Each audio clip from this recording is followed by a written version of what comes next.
И отиваме ние. Аз, Томислав Дончев и Влади Горанов, Берлин.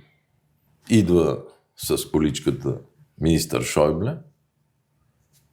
По-зъл човек аз не съм виждал. Или по-точно бих поставил Натаняхо на първо место, след това нея. И той като ни захвана. Какво си мислиш ти, бе? Ма като те е пратила Меркел, че това ще стане ли, бе? Ма просто ни изяде.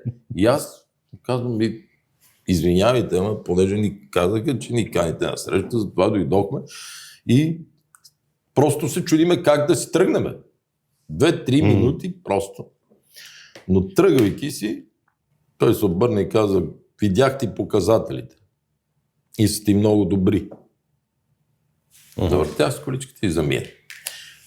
Последствие чуваме при срещите, които той прави, на немския бизнес. Какво ще кажете България и еврозоната? Те не е. Що? Той. Що? Я ми кажете колко им е външният дълг според вас. Ми вика 200%, като на Гърция, да ви е 100. Не, под 20.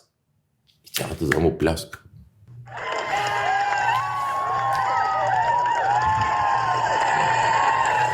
В един момент вече България се знаеше, че е изключително финансово дисциплинирана държава. Се взе в Германия тихо решението, че България трябва да върви там.